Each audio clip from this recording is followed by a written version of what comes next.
International खबरों को लेकर कई बातें सामने आ रही है। क्या सिर्फ एक टैक्स की वजह से दो ताकतवर देश आमने सामने आ खड़े हुए हैं?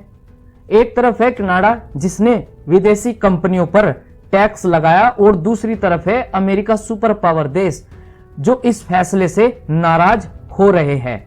क्या यह मामला सिर्फ टैक्स का है या बात और भी गहरी है? आगे मैं वीडियो में कई इंटरनेशनल खबरों के बारे में आपको जानकारी दूंगा। वीडियो में आखिर तक बने रहना।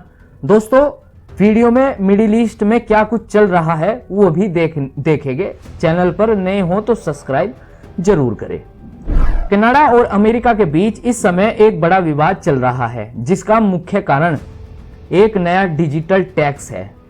कनाडा ने यह फैसला लिया है कि अब वो बड़ी विदेशी कंपनियों से भी टैक्स वसूलेगा जो कनाडा में ऑनलाइन सर्विस देकर अरबों की कमाई कर रही है, लेकिन वहां की सरकार को सही टैक्स नहीं दे पा रही है। इसमें गूगल, फेसबुक, अमेज़न, एप्पल और नेटफ्लिक्स जैसी बड़ी कंपनियां शामिल है। कनाडा ने इस नए कानून का नाम दिया है डिजिटल सर्विस टैक्स एक्ट, जो 28 जून 2024 को यानी एक साल पहले ये लागू कर दिया गया था। कनाडा सरकार के अनुसार अगर कोई भी विदेशी कंपनी कनाडा में डिजिटल सर्विस से $20 मिलियन से ज्यादा कमाई करती है और पूरी दुनिया में उसकी कमाई 750 मिलियन यूरो से ज्यादा है, यानी इस रकम को अगर भारतीय रुपयों के हिसाब से देखा जाए तो लगभग 750 करोड़ रुपए होते हैं। अगर कंपनी इतनी कमाई करती है तो अब कनाडा में 3% टैक्स देना होगा। इसको लेकर सरकार का ये कहना है अगर आप हमारे देश से पैसे कमा रहे हैं तो टैक्स भी देना होगा, लेकिन यह फैसला अमेरिका को पसंद नहीं आया। अमेरिका के राष्ट्रपति डोनाल्ड ट्रंप ने इस टैक्स को खुलकर विरोध किया है। उन्होंने कहा है कि अमेरिका पर सीधा हमला है। ट्रंप का यह भी कहना है कि कनाडा का नया कर अमेरिकी कंपनियों को अरबों का नुकसान पहुंचाएगा और कहा कि अगर कनाडा ने यह टैक्स वापस नहीं लिया तो अमेरिका कनाडा के सामान पर भी भारी टैक्स यानी टैरिफ लगाएगा। इतना ही नहीं, अमेरिका ने कनाडा के साथ चल रही व्यापार बातचीत को भी तुरंत रोक दिया है। इस मामले की वजह से दोनों देशों के रिश्तों में खटास आ गई। कुछ खबरों की माने तो यह भी दावा किया जा रहा है कि यह मामला आगे चलकर एक डिजिटल ट्रेड वॉर का रूप ले सकता है। अब सवाल यह है कि इसमें नुकसान किसका होगा? एक्सपर्टों का मानना है अगर ये लड़ाई और बढ़ती है तो डिजिटल सेवाएं महंगी हो सकती हैं, अमेरिकी कंपनियों को घाटा होगा और कनाडा की इकोनॉमी पर भी असर पड़ेगा। साथ ही भारत, फ्रांस और ऑस्ट्रेलिया जैसे देशों की डिजिटल टैक्स योजना भी दबाव में आ सकती है।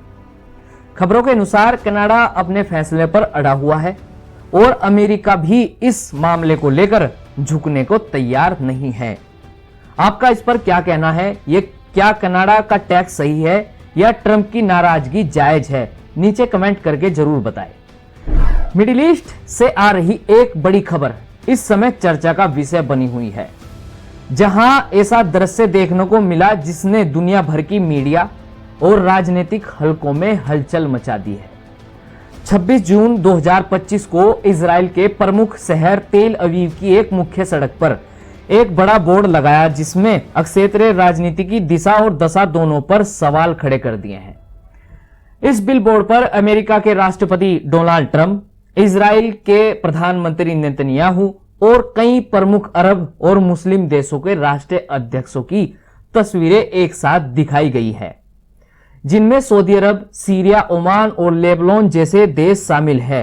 पोस्टर पर आप साफ देख सकते हैं जिस पर लिखा है a new change for a new middle east, जिसका मतलब साफ है एक नए मिडिल ईस्ट के लिए एक नया मौका। खबरों के अनुसार अक्षेत्रीय सुरक्षा गठबंधन की ओर से पोस्टर को जारी किया गया है, जिस पर यह भी लिखा है कि यह एक अब्राहिम गठबंधन है। लेकिन असली सवाल यह है कि इस पोस्टर का मतलब क्या है और यह बदलाव कितना बड़ा होगा। चलिए जानने की कोशिश करते हैं।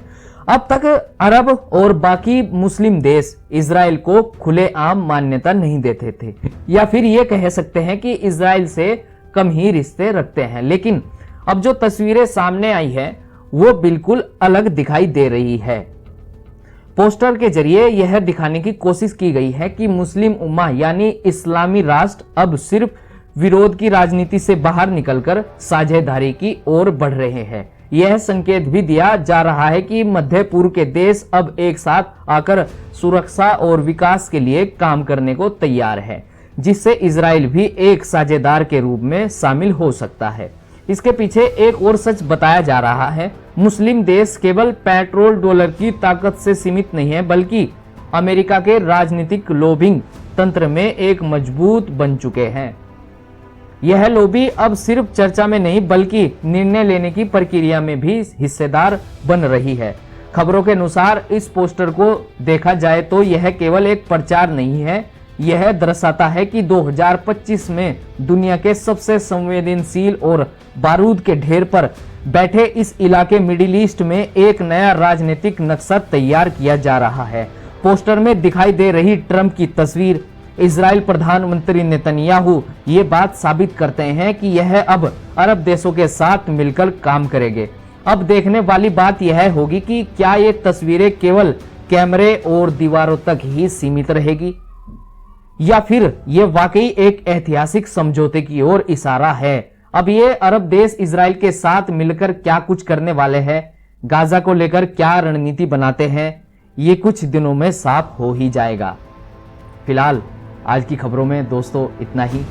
मिडिल ईस्ट और तमाम इंटरनेशनल बड़ी खबरें लेकर अगली वीडियो में मिलते हैं।